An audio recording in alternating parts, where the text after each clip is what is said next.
Bon, alors le sanglier, le lagopède, vous devez bien faire d'autres choses avec d'autres bestioles, non? Le loup, on l'a entendu tout à l'heure, on sait juste... Oh là là! Ah bah non, alors là... Qu'est-ce que c'est que ça? Mais qu'est-ce que c'est que ça? Ah bah voilà, bah je comprends mieux. Alors oui, alors on va aller se promener, quoi. On va aller se promener avec d'autres bestioles. Je crois qu'il a besoin d'une pause, il faut qu'on aille faire une balade. Et puis là, j'ai trouvé deux bestioles, là.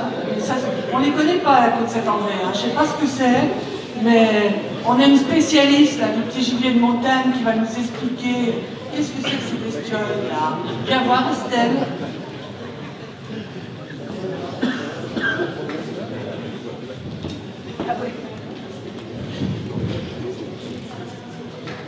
Alors, vous avez dû vous voir qui sont ces oiseaux. On est bien d'accord, vous les avez reconnus? Du mal? Ah oui. Alors, celui-là, on le voit souvent. Alors, tu peux te retourner, s'il te plaît, parce que souvent, on dit que c'est la queue. Voilà, souvent on le lire. Voilà, donc on le tétravire. Et la poule, elle est souvent discrète. On la voit pas souvent. Ouais. Mais elle sait se montrer aujourd'hui. Hein, voilà. Donc, après, on leur a aussi donné des petits noms. Donc, c'est Georges et c'est Émile. Voilà. Alors, oui, on peut les applaudir parce qu'ils sont venus jusque-là. Alors, vous voyez pas, mais ils sont adultes. Et sous la tête, alors vous ne le devinerez jamais, c'est Marc, le directeur de la FRC. Oui, c'est, je vous jure. Et puis là, c'est notre Lison qui est à l'accueil de la fédération, qui part sa tête. Voilà, on peut les applaudir.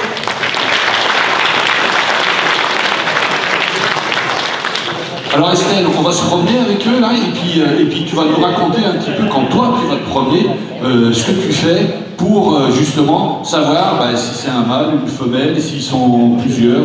Alors je vous suis. Alors déjà c'est bien de le voir, parce que ça veut dire qu'ils sont sortis de leur zone d'hivernage. C'est-à-dire qu'ils ont fini de se protéger dans des igloos sous la neige, et là maintenant on va peut-être les laisser tranquilles, puisque bon, ils ont d'autres choses à faire au mois de mai, au mois de juin, hein, voilà, ok. Ouais, je crois que... Ça ressemble... C'est ça le cri de... La femelle est chose, après le premier rang. Allez Estelle, je veux bien que tu m'emmènes promener, puis tu me racontes un petit peu comment tu fais pour justement savoir qui est qui, et comment on fait, comment avec les nouvelles technologies on peut savoir maintenant, suivant, parce que là on a la chance de les avoir, mais tu ne dois pas les croiser souvent en fait. Ah oui, je pense, oui. Ils peuvent venir avec nous ainsi, là. Allez, on y va. Alors, en fait, on va se promener et on va essayer de repérer en fait les espaces qu'ils occupent à des moments où on ne les voit pas. En fait. Pourquoi? Parce que je prends le cas par exemple de notre couple. En fait, comme je vous ai dit, ils sont sortis des zones d'hivernage et en fait, ils sont dans des igloos. Mais quand on dit à un domaine skiable, disant il faut protéger certaines zones, il a toujours tendance à nous dire ok d'accord, mais il y en a combien? Est-ce que ça sert à quelque chose? Est-ce qu'ils y sont? Alors nous, l'hiver, on ne va pas les déranger, vous imaginez bien, il faut qu'ils soient dans leurs igloos, il faut qu'ils passent l'hiver tranquillement, qu'ils ne soient pas trop stressés, parce que s'ils sont trop stressés, vous imaginez la poule, là elle n'est pas trop stressée, ça va, mais une fois qu'elle est stressée, elle a du mal aussi à se reproduire. Et donc, en fait, on va répondre à ces questions de ces gestionnaires en y allant au printemps, une fois qu'ils ont quitté leur zone, et on va ramasser des indices de présence. Ah, oh, des indices de présence, c'est quoi? Des plumes? Alors, les plumes, s'ils en ont laissé, mais le plus souvent, ce sont des crottes. Parce qu'en fait, ils se nourrissent, et donc ils y laissent en fait, des crottes, et on va ramasser les crottes. Tu vas ramasser des crottes? Ouais, ça c'est un super boulot de ramasser des crottes. Peut-être que je ne vais pas faire estimateur de dégâts, je vais faire ramasseur de crottes. Moi, ça peut-être. Là, j'ai de l'avenir, moi, avec la DCI. Alors, en fait, on ne va pas n'importe où non plus, parce que pour ramasser des crottes, il faut être sûr d'en trouver aussi. On ne va pas y aller n'importe où. Donc, on va repérer des milieux très particuliers où on a de fortes chances de ramasser des crottes. D'accord? Alors, viens, on va aller voir là. Regarde. Ah. Tu vois, c'est bien, ils sont venus jusqu'à la Côte-Saint-André. Oui, ils sont venus jusqu'à la Côte-Saint-André. Donc, en fait, pardon, tiens. Tu vas m'aider. Voilà, super. Ah mince, il y a une crotte là. Tu mets tes gants. Allez, Allez, mets les gants. Parce qu'en fait, on va... Salut. Allez, reposez-vous. Voilà. Donc en fait, là,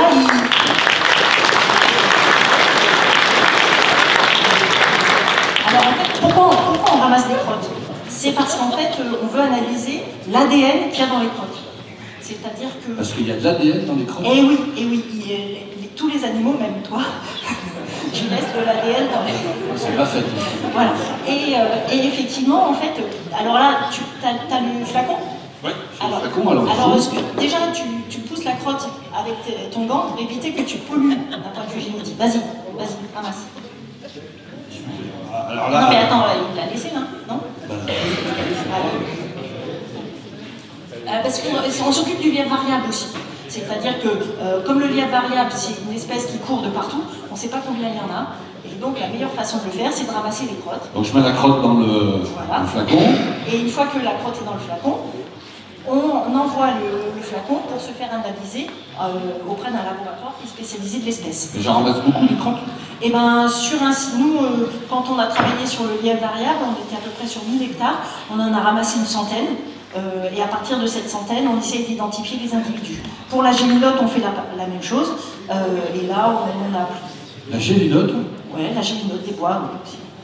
Bah, je sais pas ce que c'est. T'entends? Qui a entendu? Ouais. Là. Vous entendez la gélinote, là? Normalement, la moitié d'entre vous n'entendent pas.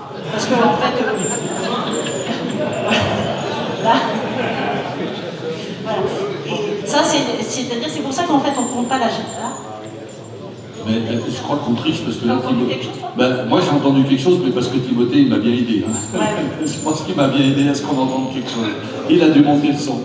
Parce qu'en fait, notamment la gélinote a un chant tellement aigu que tout le monde ne l'entend pas. Et donc, si on veut savoir combien il y a de gélinotes, en fait, on ne peut pas utiliser cette méthode au chant. Et donc, les crottes nous parlent plus. En fait. Mais alors, comment tu sais que c'est pas la même bête qui a fait les crottes? Ah, parce qu'en fait, comme les crottes vont... enfin, ça peut être la même bête qui fait les crottes. Mais en fait, comme on en ramasse un peu de partout, et on va essayer d'identifier le nombre de... Enfin, on va, par la crotte, identifier des individus, et on saura si un se déplace beaucoup et l'autre reste sur place, en fait. Voilà.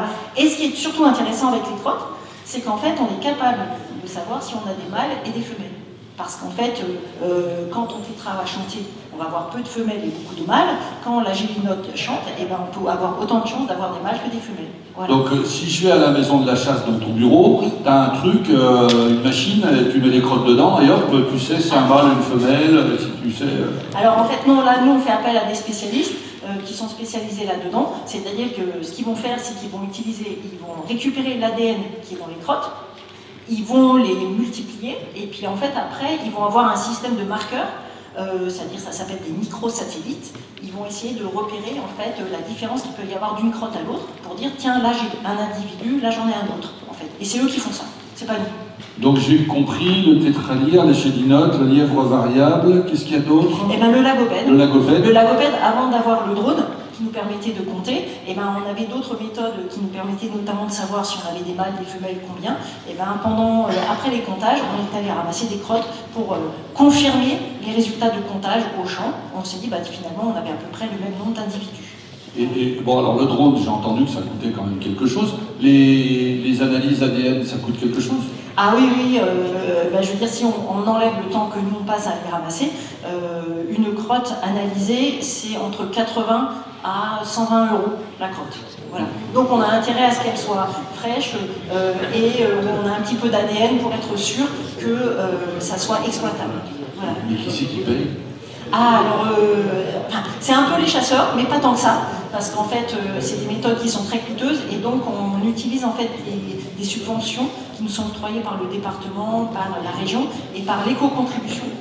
Je ne sais pas si vous vous souvenez, l'éco-contribution, les chasseurs donnent un peu, et en face, l'État rajoute de l'argent. C'est un fonds qui est géré par la Fédération nationale des chasseurs et l'OFB, l'Office français de la biodiversité, et nous on demande à pouvoir bénéficier en fait de cette aide pour notamment pouvoir mettre en place de nouvelles méthodes, dont la génétique. Alors, ce que je comprends, c'est quand je suis chasseur et que je paye mon permis de chasse, mon adhésion, il y a une petite part qui va à l'analyse de crotte. Qui va à l'analyse de crotte, tout à fait. Enfin, après, je pense qu'ils doivent être contents de ça. Mais c'est hyper important. Ah ben, pour des espèces qui sont très discrètes et qu'on n'arrive pas à compter, c'est très important. Notamment, on prend le cas par exemple de la gélinote des bois. Alors pour ceux qui sont de la montagne, vous avez peut-être suivi, il y a en fait la chasse de cette espèce est un peu remise en cause, notamment il y a 2 ans, on nous avait dit que vous n'avez pas de données récentes sur la gélinote des bois. Ben, la méthode de la génétique nous permet d'estimer des effectifs. On a des chiffres, on a des données, et donc l'année dernière, pendant la saison 24-25, ben, la juge du tribunal a considéré qu'on avait des nouvelles données et qu'on pouvait continuer à la chasser.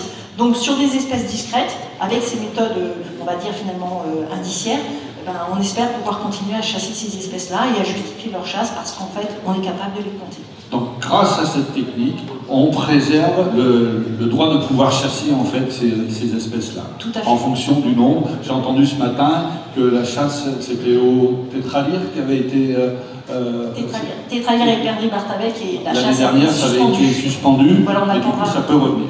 Oui, on attend le jugement sur le fond, mais on essaye de répondre à toutes les attentes des juges pour qu'en fait, chaque fois qu'il y a une lacune, on arrive à la combler pour pouvoir continuer à chasser ces espèces. Sachant que je remercie aussi tous les chasseurs qui s'investissent, parce que sans eux, on est aujourd'hui, nous au niveau du département, à peu près 1000 journées hommes, dont 600 des chasseurs qui passent leur temps à nous aider à compter.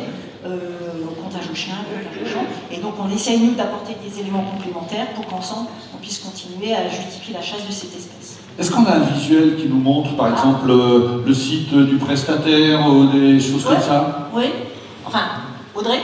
Audrey, merci. Donc voilà, donc là en fait on est dans une zone d'hivernage, c'est pour ceux qui reconnaissent, c'est sur le Vercors, sinon là c'est la gimote. Voilà, il faut arriver à trouver ça. Surtout quand il n'y a pas de neige. Donc là, les nouvelles technologies, c'est pas pour ramasser les crottes, c'est pour les analyser. Voilà, tout à fait. Avant, on pouvait les chercher, on savait qu'il y avait une présence, mais maintenant, avec la génétique, on sait combien il y en a. Ah, mais voilà, c'est ça que je comprends, d'accord. Voilà.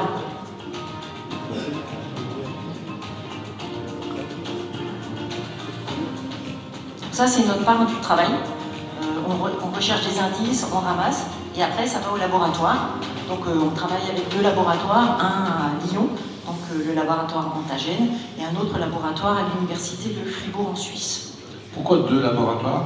Eh bien en fait, ce qu'il faut savoir c'est que les laboratoires ils ont chacun leur façon de faire, et donc des fois on a des scientifiques qui nous disent mais t'es sûr que le nombre d'individus que le laboratoire t'a donné il est bon?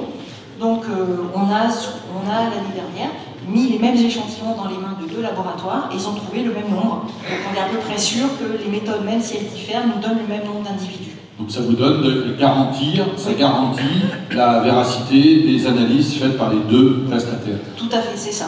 Et comme ça, on peut pas remettre en cause cette partie d'analyse, puisqu'on sait à peu près qu'on a le même nombre d'individus, quel que soit le laboratoire. Moi, de ce que je comprends de toutes ces techniques-là que j'ai vues depuis le début de l'après-midi, c'est que vraiment, vous cherchez à être le plus juste, comme disait Cécile tout à l'heure, être le plus juste possible dans le comptage.